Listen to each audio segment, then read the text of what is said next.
Next is properties. Properties of sulfuric acid. See, sulfuric acid, colorless, dense, oily liquid. That's why we call it as oleum. Sulfuric acid is called oleum. All of you know it is a viscous liquid, right? It is a oily liquid. Specific gravity 1.84. Freezing point 283 Kelvin, and you can see the boiling point. Boiling point is pretty high. Above 600 Kelvin is the boiling point of sulfuric acid. Unlike the volatile acids, it is a oil type, viscous in nature. Okay.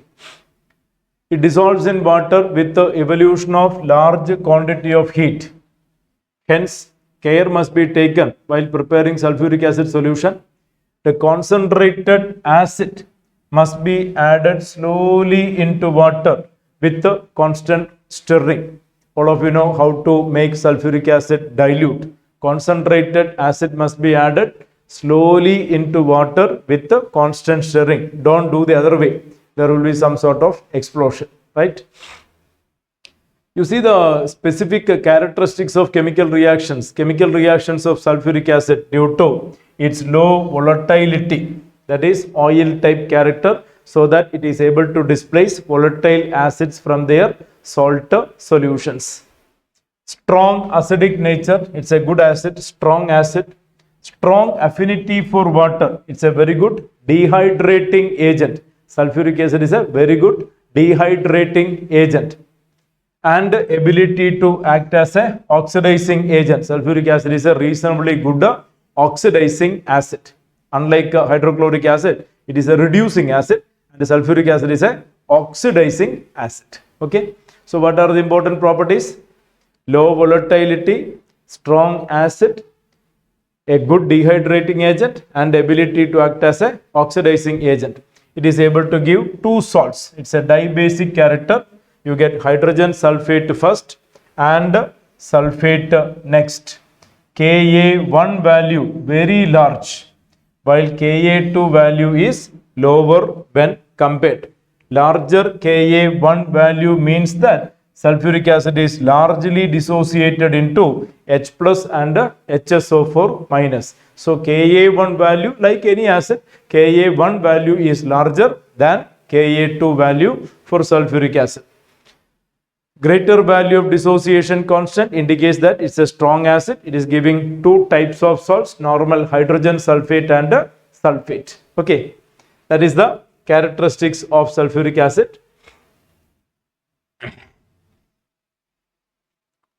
Already commented, sulfuric acid, because of low volatility, it can displace other acids from their salt solution.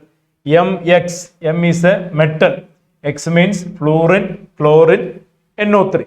So a metal fluoride, metal chloride, metal nitrate, when treated with sulfuric acid, you will get HX, HF, hydrofluoric acid, hydrochloric acid, nitric acid, which are volatile acids, can be displaced by oil type sulfuric acid from their salt solution. A very important reaction. Normally we are encountering in many questions. Okay. Then it is a concentrated sulfuric acid, a strong dehydrating agent. Many wet gases can be dried by passing through sulfuric acid, provided the gases do not react. Suppose you are having ammonia and suppose you are having wet SO2 gas. Please understand, the dehydration of ammonia is not possible. Dehydration of SO2 is possible because SO2 is acidic in nature, isn't it? So wet SO2 gas can be dried by sulfuric acid, while wet ammonia gas cannot, because ammonia is basic in nature. So sulfuric acid, along with the dehydration, there can be neutralization reaction also.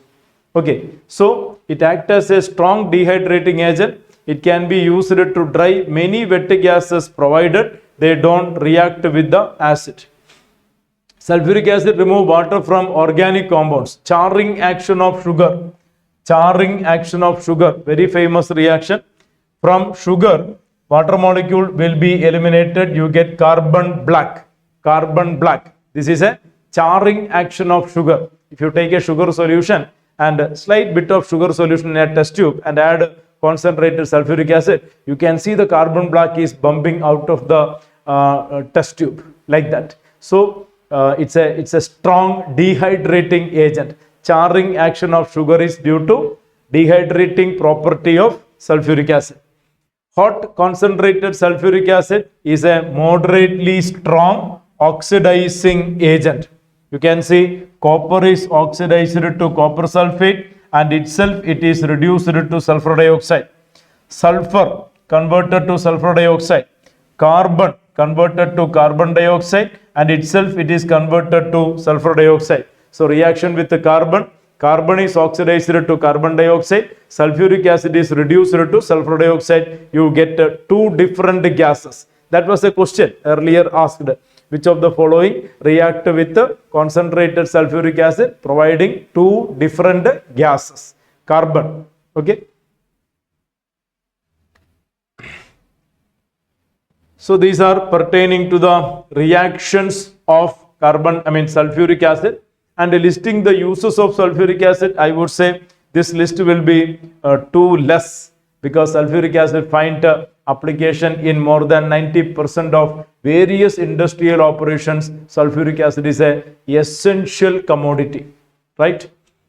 Sulfuric acid, very important industrial chemical. A nation's industrial strength, that is the important thing. A nation's industrial strength can be related to per day consumption or production of sulfuric acid. That's why it is called king of chemicals. All of you might have heard about sulfuric acid is called a king of chemicals due to that reason.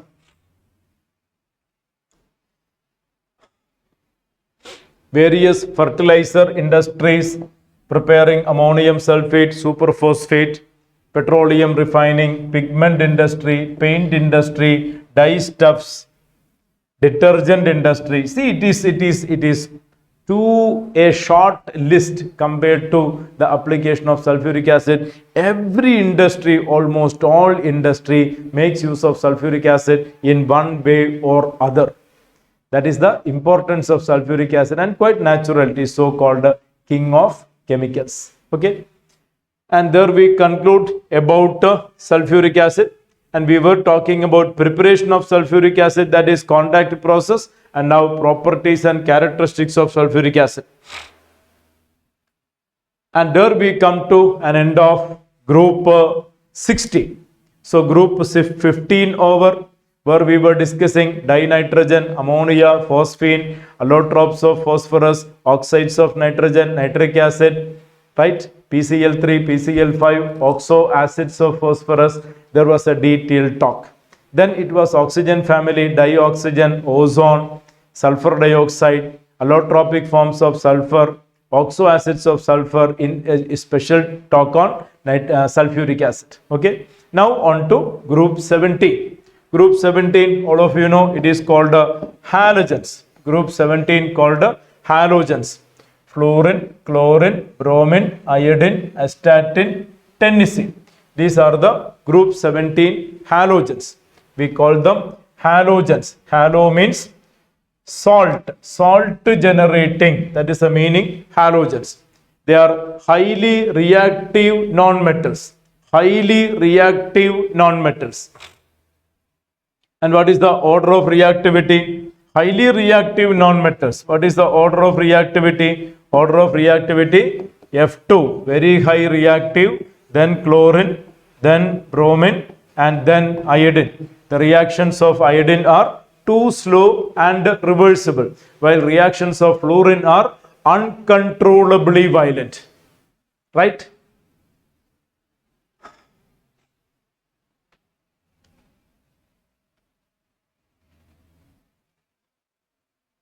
Fluorine, chlorine fairly abundant, while bromine, iodine are less. You see the existence of fluorine. It is in the form of fluorspar, fluorides, cryolite, fluoroapatite. It was already discussed.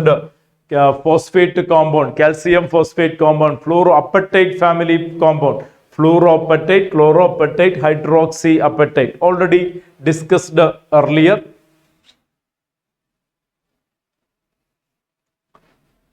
Terms like carnalite, these things you must go through and memorize the terms, because there can be questions which you will be able to trigger the question only when you know the name. Carnalite, for example, an old entrance examination question, it was so like molten carnalite electrolyzed. What you get metals at cathode? What are the metals deposited at cathode when molten carnalite is electrolyzed? Unless otherwise you know what is carnalite, you can't give the answer. So carnalite, you must know it is KCl, MgCl2, 6 water. It is a double salt. And then you can answer the metals are potassium and magnesium, which are obtained at cathode by the electrolysis of molten carnalite. So understanding that names are very important. Iodine contained in seaweeds and iodate compounds. Tennessine is the new member. Tennessine is the new member, atomic number 117. And we don't discuss much about tennessine because it is very short-lived. The half-life is milliseconds only. Milliseconds only. Let's have a talk on atomic and physical properties of halogens. Atomic and physical properties of halogens. Look at the electronic configuration. It is 2s2 2p5, one electron short to the noble gas system. 2s2 2p5. P6 is noble gas system. They are one electron short to the noble gas system. Quite not surprisingly, they are highly able to act as electronegative element. X plus electron giving X minus. This reaction is highly prominent in these elements because they have a great tendency to accept one electron. Right? They are highly electronegative species. Look at the electronic configuration subsequently. 2s2 2p5, 3s2 3p5, there is 3d10, 4s2 4p5, there is 4d10, 5s2 5p5, 4f14, 5d10, 6s2 6p5.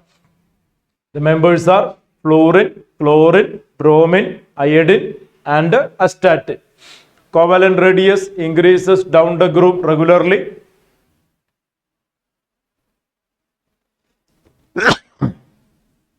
Ionic radius, it is anion, so size will be larger than the neutral atom. That also increases down the group. Ionization enthalpy, is it high value or low value? It is high value. Next to the noble gases, high value ionization enthalpy because they are highly electronegative in nature. They don't want to lose electron much. And anyway, that decreases down the group, regular trend. This is one of the important property, electron gain enthalpy. Electron gain enthalpy. I think all of you know electron gain enthalpy, high negative electron gain enthalpy shown by halogens in the periodic table. Right? And that too, who is maximum? Who is maximum? Maximum negative electron gain enthalpy, chlorine. So what is the order? Let us see the order of electron gain enthalpy. It is chlorine maximum. It is chlorine maximum. Then it is fluorine.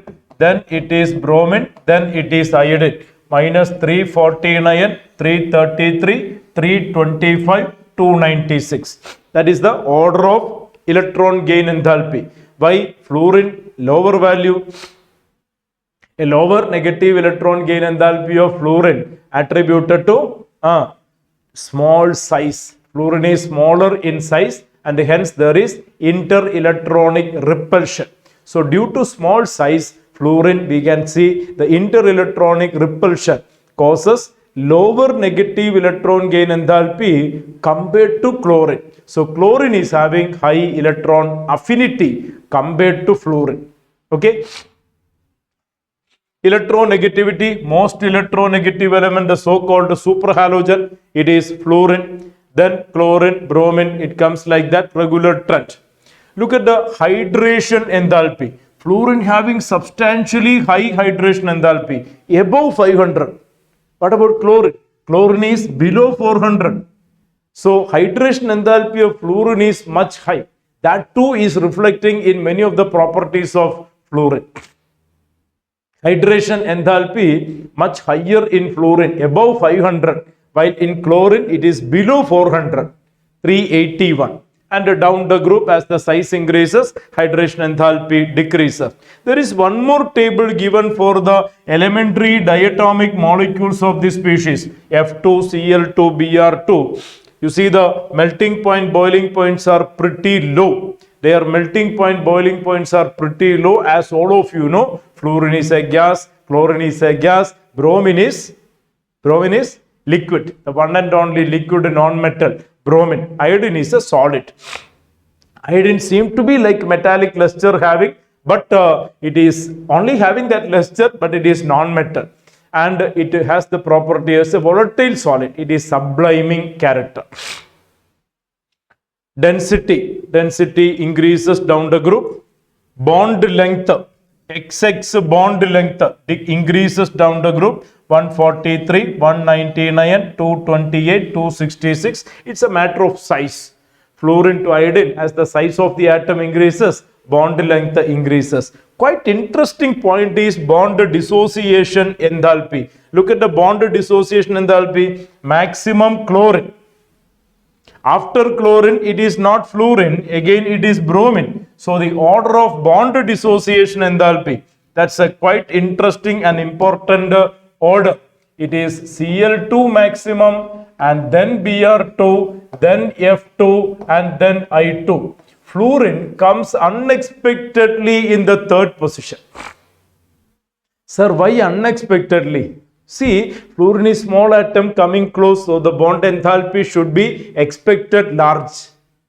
As the bond length is shorter, look at the bond length 143, 199. Bond length is almost 50 units lower. So bond length lower means they are close packed, close bonded. That means it should be difficult to break the bond. But fluorine bond is broken. Then unexpectedly it is broken easily. You see the position? Chlorine, high bond enthalpy, then bromine, then fluorine. It is again due to small size and interelectronic repulsion. There is interelectronic repulsion. Due to this interelectronic repulsion, this bond strength decreases than what we expect. What we expect, fluorine is maximum. What is the position? Third position. What we expect, fluorine, chlorine, bromine, iodine. What is the order? Chlorine, bromine, fluorine. Fluorine is in the third position. Earlier it was commented fluorine is dangerously reactive. The dangerously reactive nature of fluorine is due to one of the major reason why fluorine is highly reactive, because of lower bond enthalpy. Bond enthalpy of fluorine is lower, therefore it is vigorously reactive. Okay.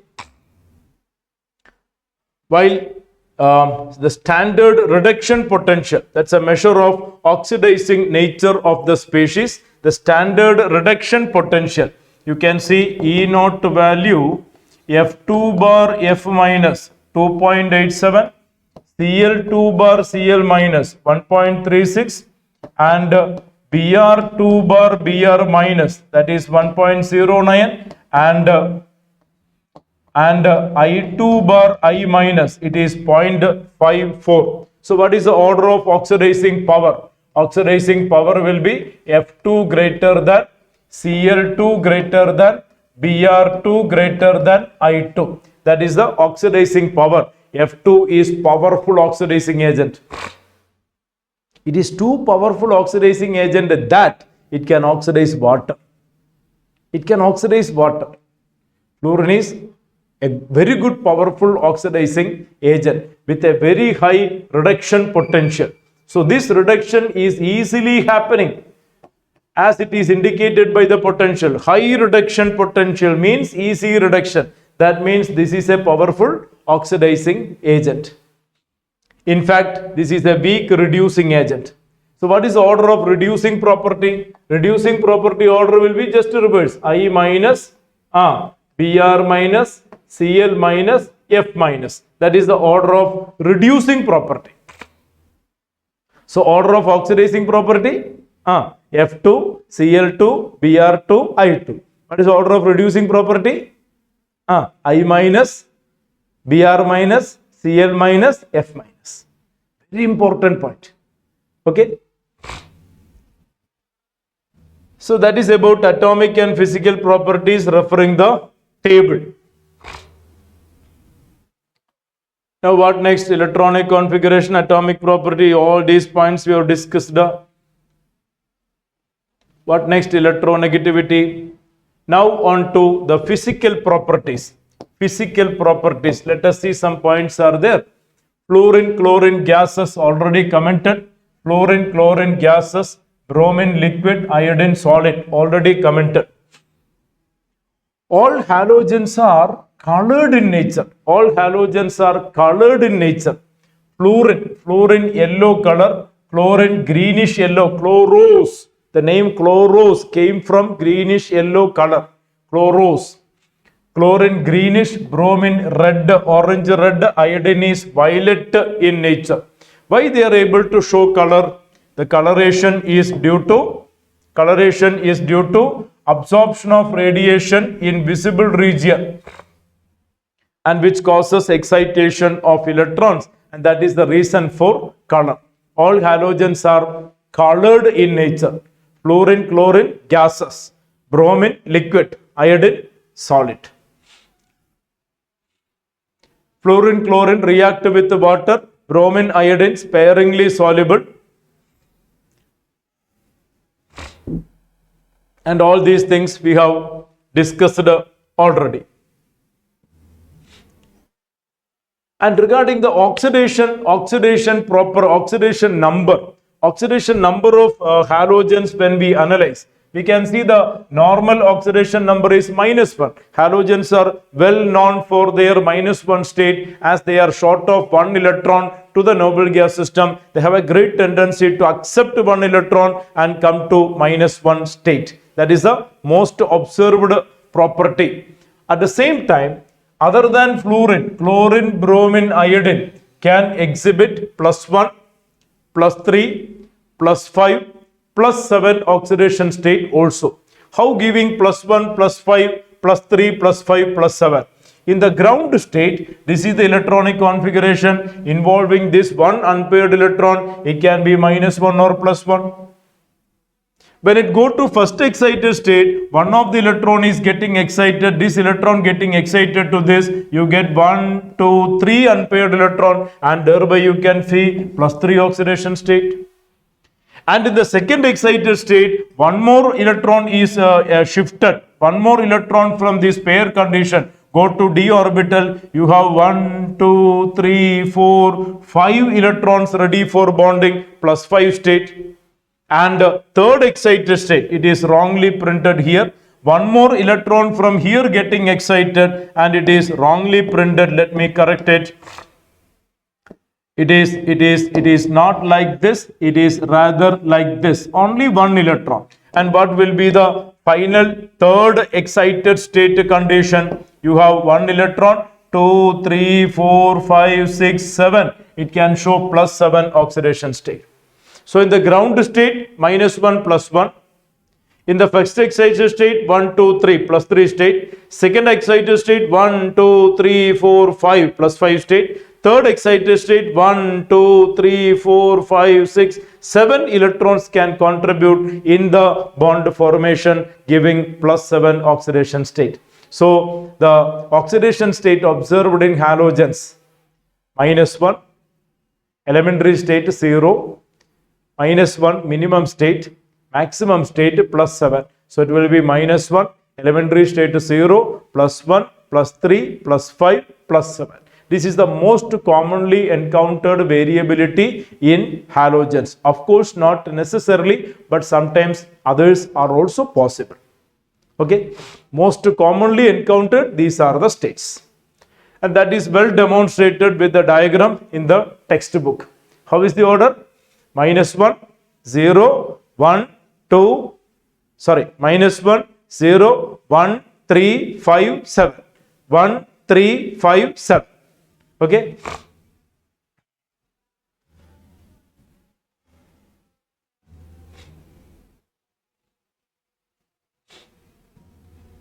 Higher oxidation state of chlorine, bromine, iodine realized mainly when halogens are in combination with a small and highly electronegative fluorine and oxygen atom. So in case of interhalogens and oxides, we can see oxides and oxoacids. We can see higher oxidation states are established. Oxidation state +4, +6 occur in oxides and oxoacids of chlorine, bromine. Fluorine has no d orbital. Fluorine has no d orbital and its valence shell therefore cannot expand its octet. It show only -1 state. Fluorine limited to -1 state. Okay. All are highly reactive, already commented. They react with metal and non-metal to form halides. Reactivity decreases down the group. Reactivity decreases down the group, already commented. Fluorine dangerously reactive. F2, Cl2, Br2, I2. I2 reaction is too slow and reversible.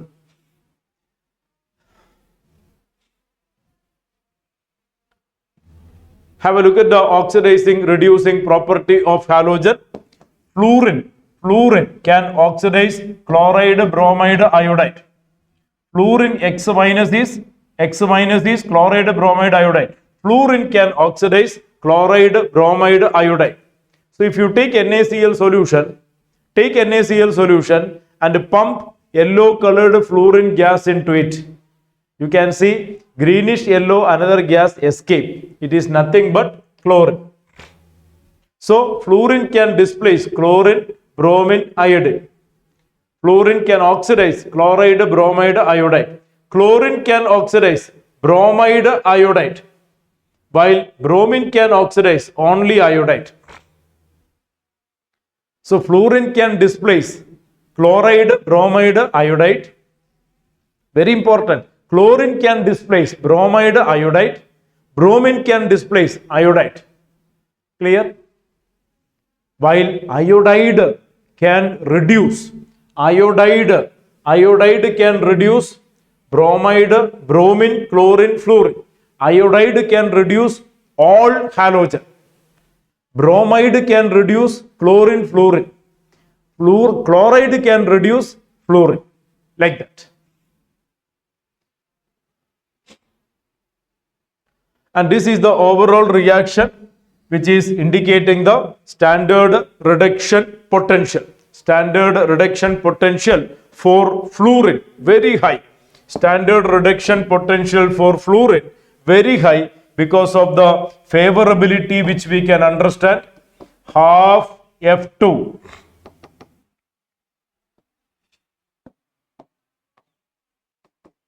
Half F2 gas converted to F gas converted to F minus gas converted to F minus aqueous or in the solid state.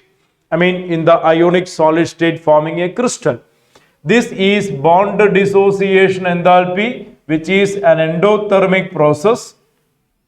This is electron gain enthalpy Eg value, that is exothermic in nature, and this is hydration enthalpy. Hydration enthalpy, that is also an exothermic process. Now when we compare with the other halogens,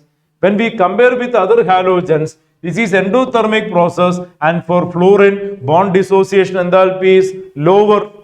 What was the position commented earlier? It is chlorine, bromine, fluorine. Fluorine comes abnormally third place. So it is a low value. Low endothermic value means it is highly favorable. So first step reaction highly favorable for fluorine. Because of low bond enthalpy, it can easily break the bond and initiate the reaction. While the second one when you compare with the fluorine, compare with the chlorine, it is less favorable. less favorable compared to chlorine. As chlorine, you know, it is 349. This is 333 or something. So it is less favorable compared to chlorine. Chlorine got a higher negative value. Negative value higher means highly favorable. So it is less value compared to chlorine. So compared to chlorine, the second step operation is less favorable for fluorine. While third step is highly favorable for fluorine. And we have seen that data. The hydration enthalpy of fluorine is above 500. That of chlorine is below 400. Few minutes back I have commented. Hydration enthalpy of fluorine is very high due to small size. So the high favorability of first step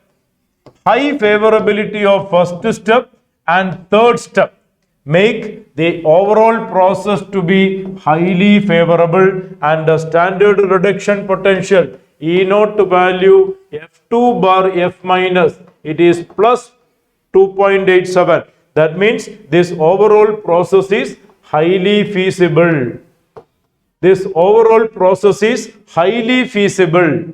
And which are all the highly favoring? All steps are favorable, especially first step, third step.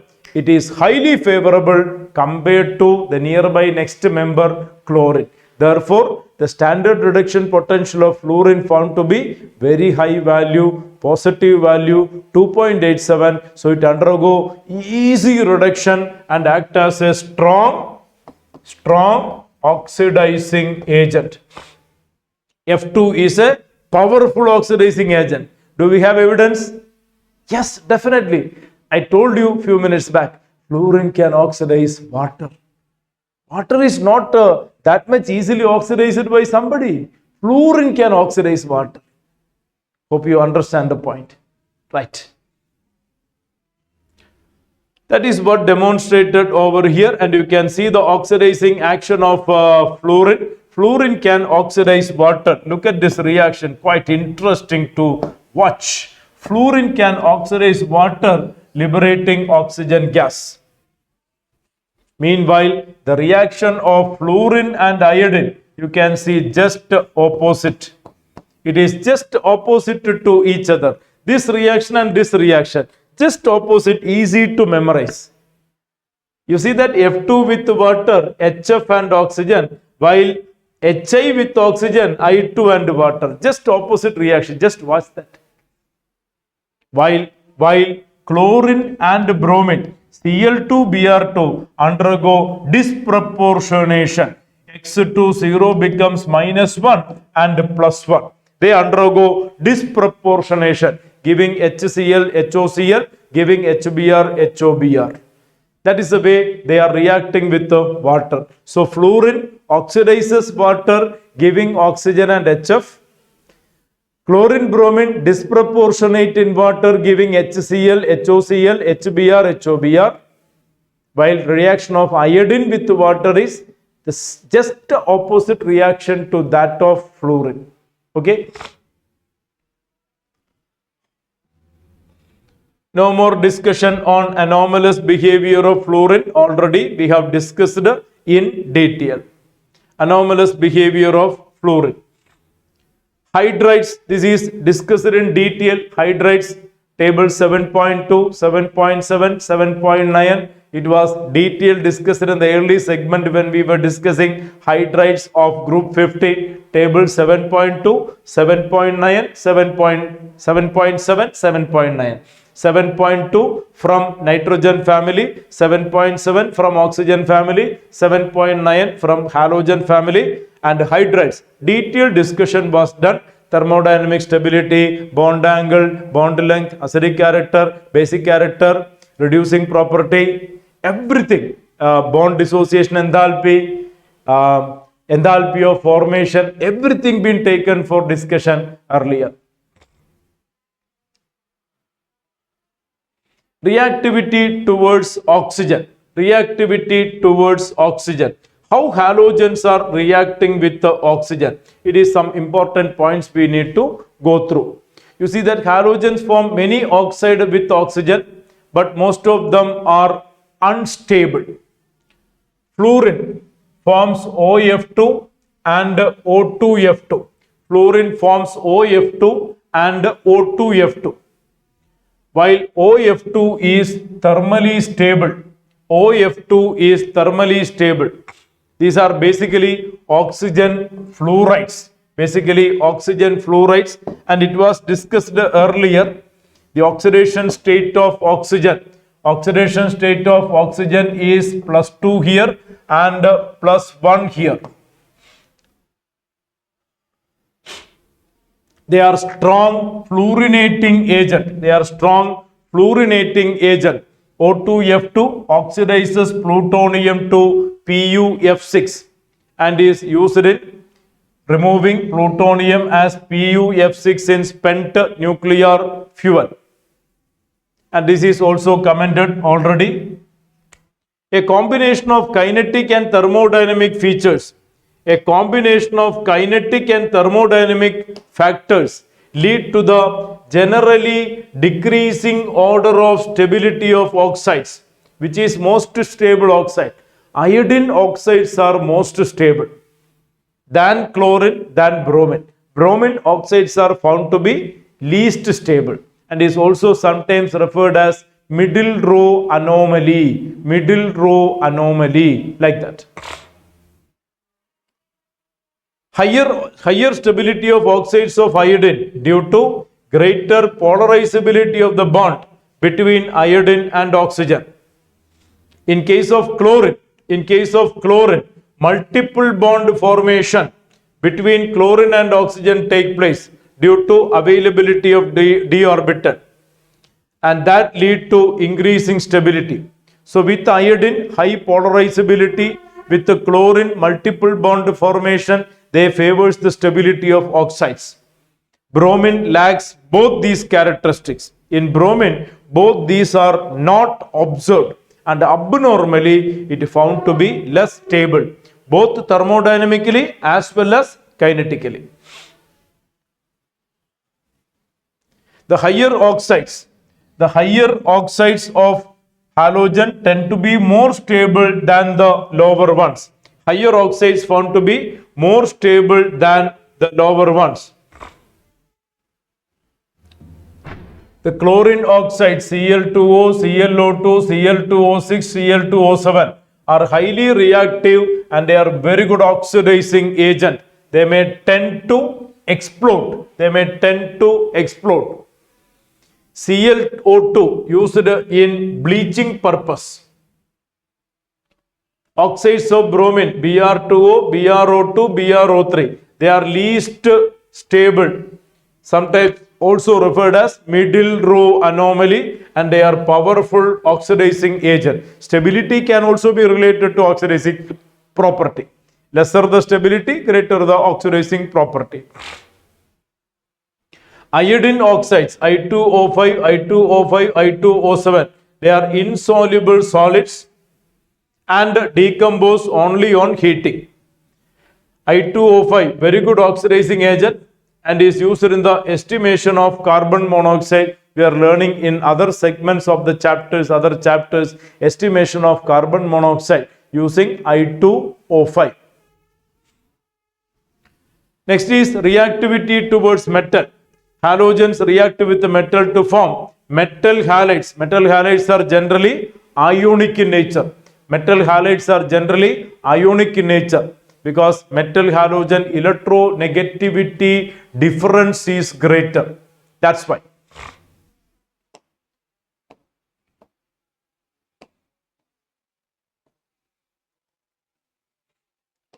What is the order of ionic character? MF, most ionic, MCl, MBr, Mi. Fajans rule. Larger the anion, greater the polarization, greater the covalent character, lower the ionic character. So in iodides, there will be high degree of polarization, there will be high covalent character, while fluoride will be more ionic in nature. The halides in higher oxidation state will be more covalent. We know that.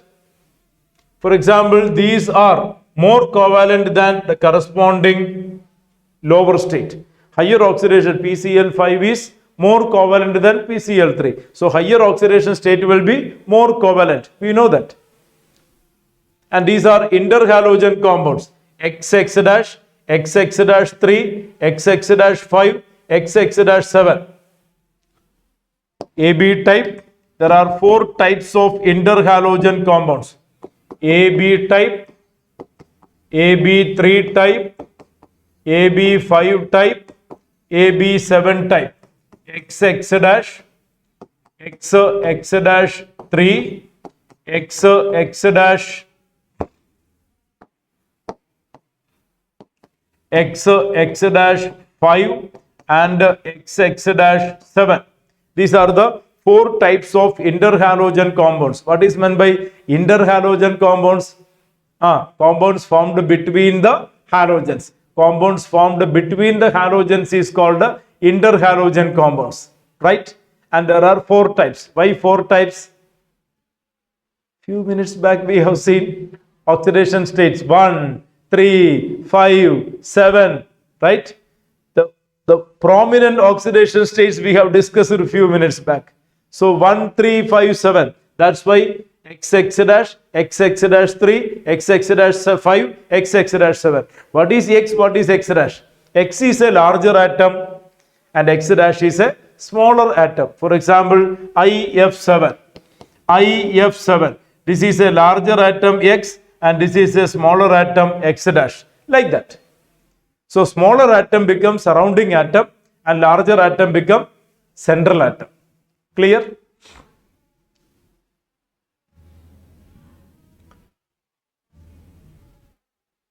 Now in detail about chlorine.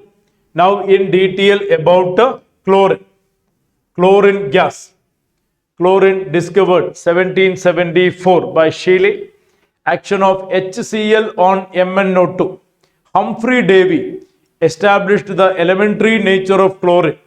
Chlorose, greenish yellow, I told you a few minutes back.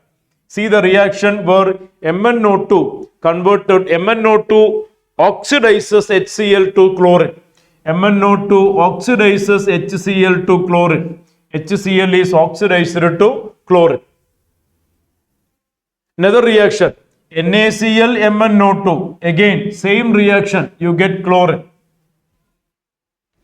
Or KMnO4 with HCl. HCl oxidized to chlorine. So all the 3 reactions you can find Cl minus is oxidized to Cl2. Cl minus is oxidized to chlorine gas. All the 3 reactions.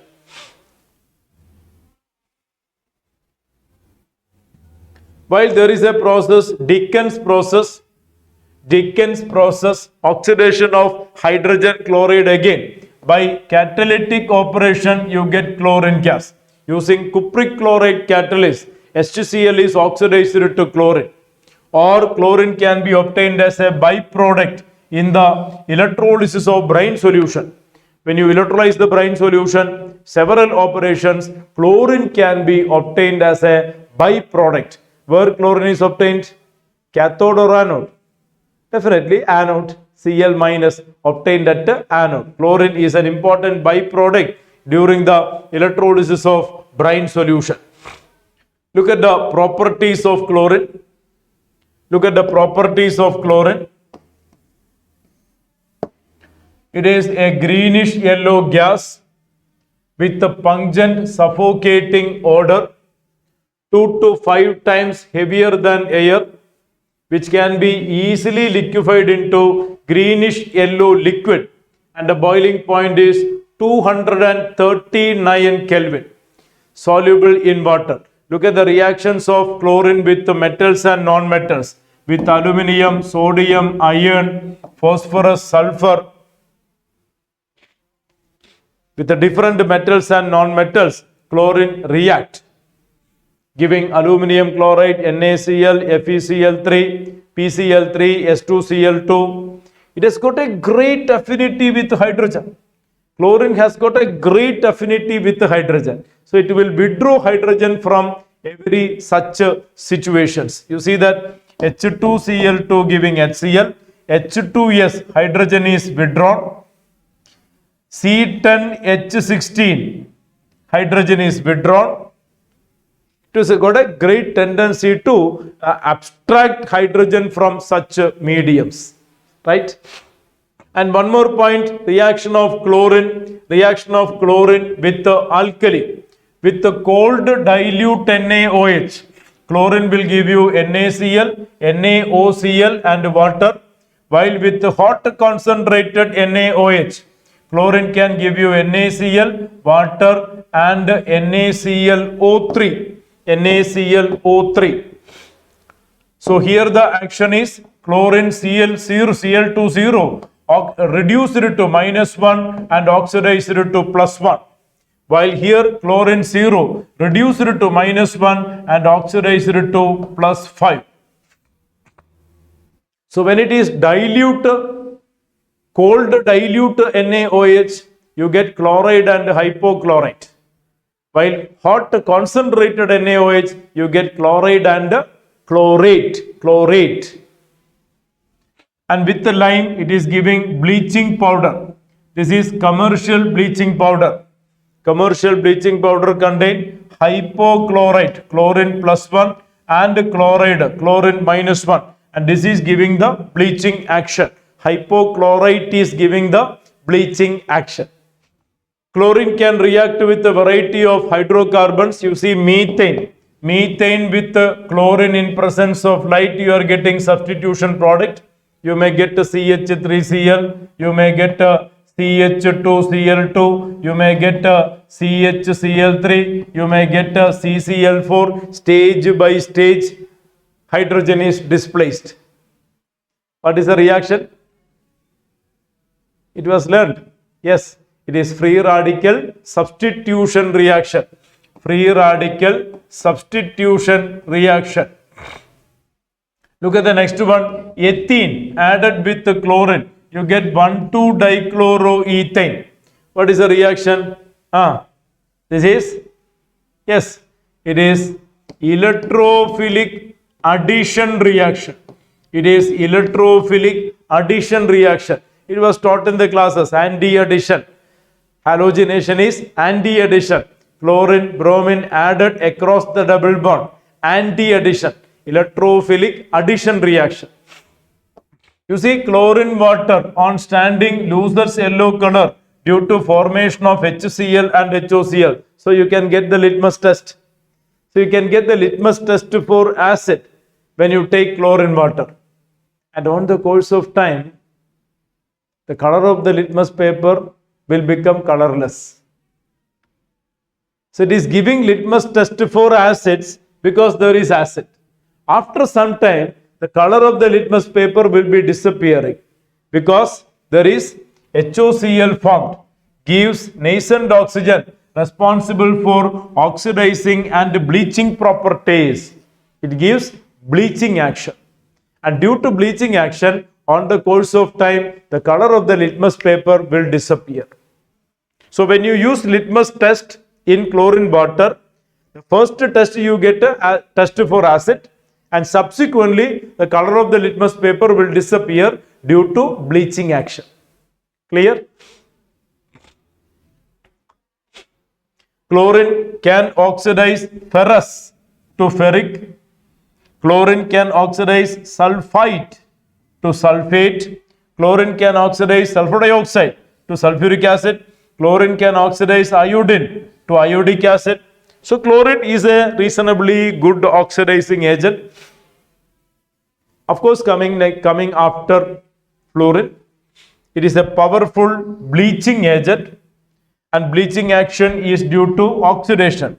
So oxidation bleaching means, is it permanent bleaching or temporary bleaching? Is it permanent bleaching or temporary bleaching?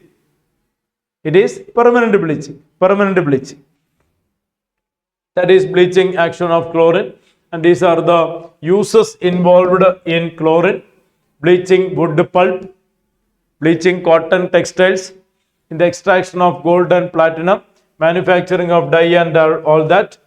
In the manufacturing CCl4, CHCl3, DDT, dichloro, diphenyl, trichloroethane, DDT.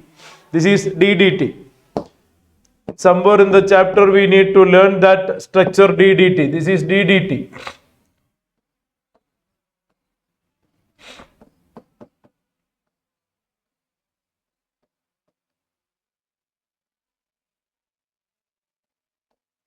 Dichloro, diphenyl, trichloroethane. Dichloro, diphenyl, trichloroethane, DDT. Then, involved in the preparation of various poisonous gases, phosgene, tear gas called a nitrochloroform, chloroform with nitrate, chloroform upon controlled nitration, you get nitrochloroform. That is one of the component in tear gas. Mustard gas, very famous war gas. In fact, chlorine was the first war gas used as a chemical weapon. Chlorine was the first war gas used as a chemical weapon. Phosgene used as a war gas in the chemical weapon. Mustard gas as a chemical weapon used in the World War. These are all various war gases. And that is about chlorine. Next is hydrogen chloride. Glober prepared hydrogen chloride. You see NaCl with the sulfuric acid, you get hydrogen chloride. And NaCl with the sodium bisulfate, you can get HCl. It can be dried passing through concentrated sulfuric acid. Both are acidic in nature. Sulfuric acid is a powerful dehydrating agent. It is colorless, pungent smelling gas, easily liquefied to colorless liquid. Boiling point 189 means low volatile. High volatile, easily evaporating, low boiling. Freezes to white crystalline solid, freezing point is also low. Extremely soluble in water and a powerful acid. It's a strong acid. Look at Ka value. It's a strong acid. Look at the Ka value, very high Ka value, indicating it is a strong acid. And aqueous solution called hydrochloric acid. It's not an oxy acid. It is a strong acid. And it reacts with ammonia forming white fumes. You get white fumes of ammonium chloride. 3 part of HCl, 1 part of nitric acid called Aqua regia. Aqua regia, very famous, all of you may be aware of Aqua regia, the so-called royal water, highly corrosive chemical. It is nothing but 3:1 combination of hydrochloric acid and nitric acid. 3 part of hydrochloric acid, 3:1 concentrated hydrochloric acid and concentrated nitric acid. That is aqua regia, which is able to dissolve even noble metals. Even noble metals like gold and platinum can dissolve in aqua regia. You see, gold dissolved in the form of chloroauric acid, HAuCl4, chloroauric acid. Platinum dissolved in aqua regia, giving H2PtCl6, chloroplatinic acid. All this happening with the nascent chlorine that is generated. It forms a complex. It forms a complex with the chloride. And of course, it is due to the oxidizing action of nitrate. Nitrate, it's a very good oxidizing character. It can oxidize the metal like gold, platinum. At the same time, we have excess of Cl- available. It is able to make a complex and hence dissolves. That is about aqua regia, and that is about HCl acting, role of HCl in aqua regia. Various reactions for HCl converts the other weak acids getting displaced. Sodium carbonate, bicarbonate, sulfate, where it is converting to respective gases. Used in manufacturing of chlorine, ammonium chloride, glucose, extraction of glue from uses of HCl. Next is oxoacids of halogen. oxoacids of halogen.